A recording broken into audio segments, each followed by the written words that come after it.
ನೀವು ಸ್ಕೆಚ್ಗೆ ಹೋಗೋಕ್ಕಿಂತ ಮುಂಚೆ ಆಲ್ರೆಡಿ ಇಲ್ಲಿ ಬಂದ್ಬಿಟ್ಟಿದೆ, ಅರ್ಥ ಆಯ್ತಾ? ನಾವು ಸ್ಕೆಚ್ಗೆ ಹೋಗಿ ಇನ್ಕ್ಲೂಡ್ ಲೈಬ್ರರಿ, ಮ್ಯಾನೇಜ್ ಲೈಬ್ರರಿ ಮಾಡಬೇಕು. ಅದು ಮಾಡಿದಾಗ ನಿಮ್ಗೆ ಏನು ಸ್ಕ್ರೀನ್ ಬರಬೇಕೋ ಅದು ಆಲ್ರೆಡಿ ಬಂದ್ಬಿಟ್ಟಿದೆ. ಈ ಥರ ಬಂದರೆ ನೀವು ಆ ಸ್ಟೆಪ್ಪನ್ನು ಸ್ಕಿಪ್ ಮಾಡ್ಕೋಬೋದು, ಅರ್ಥ ಆಯ್ತಾ? ಇನ್ ಕೇಸ್ ಏನಾದರೂ ಈ ಥರ ಇತ್ತು ಅಂದ್ಕೊಡಿ, ಇವಾಗ ನಮ್ಗೆ ಆ ಪೇಜ್ ಕಾಣಿಸ್ತಾ ಇಲ್ಲ. ಸೊ ಆ ಟೈಮಲ್ಲಿ ಮಾತ್ರ sketch, include library, manage library, ಆಯ್ತಾ? ಏನು ಕೊಡಬೇಕು? MFRC file edit already install ಆಗಿದೆ, ಮತ್ತೆ ಏನು ಮಾಡೋದಕ್ಕೆ ಹೋಗ್ಬೇಡಿ. Next file examples MFRC 522 dump information.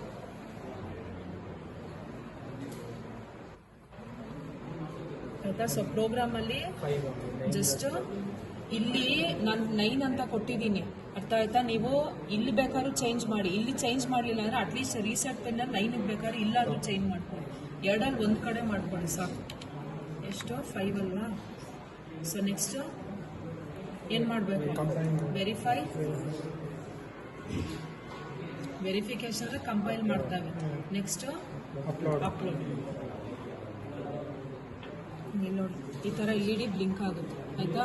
ನಾವು ಆ UID ನಂಬರನ್ನು ತೋರಿಸ್ಬೇಕು ಅಂದಾಗ ಒಂದು ಸ್ಕ್ರೀನ್ ಬೇಕು, ಅದನ್ನು ಈ ಥರ ಒಂದು ಸೀರಿಯಲ್ ಮಾನಿಟರ್ ಮುಖಾಂತರ ತೋರಿಸ್ತೀವಿ. ನಾವೇನಾದ್ರು ಗ್ರಾಫ್ಸನ್ನು ತೋರಿಸ್ಬೇಕು ಅಂದರೆ ಇದು ಸೀರಿಯಲ್ ಪ್ಲಾಟರು, ನಾವೇನಾದ್ರು ಇನ್ಫಾರ್ಮೇಷನ್ ತೋರಿಸ್ಬೇಕು ಅಂದರೆ ಸೀರಿಯಲ್ ಮಾನಿಟರ್.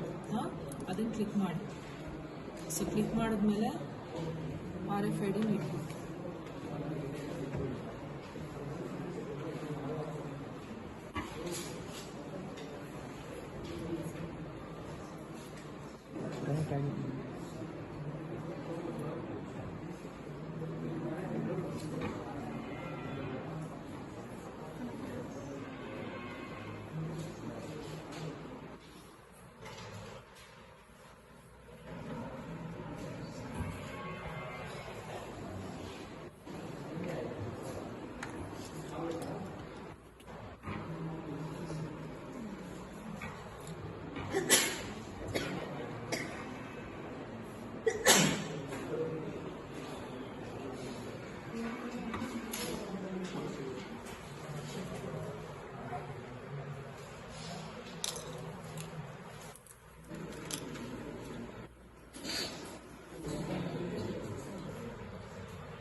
ಕನೆಕ್ಟ್ ಆಗಬೇಕಂದ್ರೆ ಅದು LED ಬ್ಲಿಂಕ್ ಆಗಬೇಕು.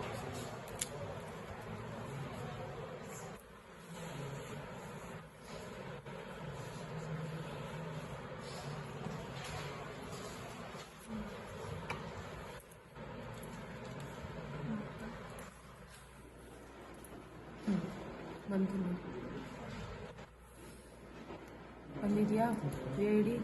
ಈ LED ನಮ್ಗೆ ಇಲ್ಲಿ ಬ್ಲಿಂಕ್ ಆದ್ರೇ ನಮ್ಗೆ ಇಲ್ಲಿ RFID ರೀಡ್ ಆಗೋದು. ಆ LED ಬ್ಲಿಂಕ್ ಆಗೋದು ನೋಡ್ಕೋಬೇಕು, ಆಯಿತಾ? ಆಗಲಿಲ್ಲ ಅಂದರೆ ಸ್ವಲ್ಪ ಈ ಕನೆಕ್ಷನ್ಸ್ ನೋಡಿಕೊಂಡು ಕನೆಕ್ಟ್ ಮಾಡ್ಕೊಳ್ಳಿ. ಹಾಂ, ಗೊತ್ತಾಯ್ತಾ ಪ್ರೊಸೀಜರು?